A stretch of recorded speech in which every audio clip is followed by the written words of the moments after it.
जय हिंद दोस्तों। भारतीय टीचिंग एकेडमी में आपका स्वागत है। आज हम लोग यहाँ दो क्वेश्चन देखते हैं, हिस्ट्री का यानी इतिहास का, क्लास 10 का क्वेश्चन। तो क्लास 10 का जो पहला क्वेश्चन है यहाँ पर जो हम लोग पढ़ेंगे ये क्या है, मालीगांव हत्याकांड।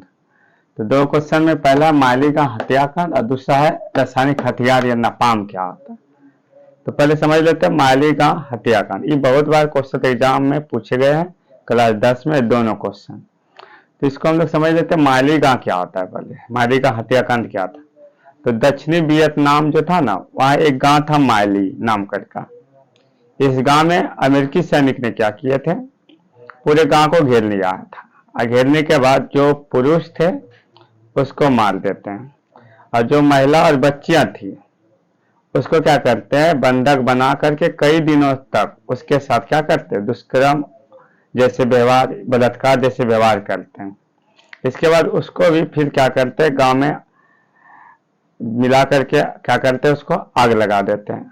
इसके बाद जब आग लगा देते हैं तो पूरा गांव जल जाते हैं और आग लगने के बाद, जलने के बाद क्या होता है, उस लाशों के ढेर में जो होता है ना, एक बूढ़ा व्यक्ति जिंदा रह जाता, बचा हुआ, दबा हुआ। और जो जिंदा रहने के बाद क्या होता है, उस बूढ़े व्यक्ति ने क्या करते हैं, उस पूरी घटना को सामने लाता है, जिसको हम लोग क्या कहते हैं, मालीगांव हत्याकांड कहते हैं। तो यहाँ भी एक बात समझ लेते हैं कि मालीगांव हत्याकांड से आप क्या समझते हैं, उल्लेख करना है। तो दक्षिण वियतनाम में एक गांव था जहां के लोगों को वियतकांग समर्थन अमेरिकी सेना ने पूरे गांव को क्या कर लिए थे, घेर लिए थे। पुरुषों को मार डाला और औरत बच्चियों को बंधक बनाकर कई दिनों तक क्या करते, सामूहिक बलात्कार किया था। फिर उन्हें क्या करते, फिर उन्हें भी, मतलब किसको, बच्चे और औरतों को भी क्या करता है, मार डाला और पूरे गांव में फिर क्या करता है, आग लगा दिया। आग लगाने के बाद लाशों के बीच में दबा एक बूढ़ा व्यक्ति जिंदा बच जाता, जिन्होंने इस घटना को उजागर किया, मतलब मालीगांव हत्याकांड को उजागर किया।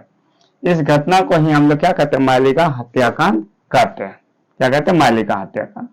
इस घटना से ना पूरे दुनिया में अमेरिकी सेना का आलोचना होने लगा था, जिसको दबाने के लिए वहां का उस समय राष्ट्रपति जो थे अमेरिका का, निक्सन थे। निक्सन ने क्या किए थे, 5 सूत्री योजना, 5 सूत्री कार्यक्रम पेश किया था। 5 सूत्री कार्यक्रम पेश किया था इस घटना से बचने के लिए राष्ट्रपति निक्सन ने। अब दूसरा जो क्वेश्चन हम लोग देखेंगे क्या थे इसमें, रासायनिक हथियार या नापाम किसे कहते हैं, ये क्या आता है। तो इसका भी उपयोग जो हुआ था बड़े पैमाने पर वियतनाम में ही हुआ था और ये भी अमेरिकी सैनिक के द्वारा किया गया था वियतनाम में। इसका क्या था, ये एक प्रकार का कार्बनिक यौगिक होते थे, ऑर्गेनिक कंपाउंड होते थे कार्बनिक यौगिक, जिसको गैसोलीन के साथ मिला देते थे और मिला करके क्या करते थे, फिर उसको अग्नि बमों में प्रयोग करते थे। अग्नि बमों में जब प्रयोग करते थे ये क्या आते थे, जीव जंतु या मनुष्य के त्वचा पर चिपक जाते थे और चिपक करके क्या करते थे, जलन उत्पन्न करता था, जिससे आदमी या जीव जंतु क्या हो जाते थे, मर जाते थे।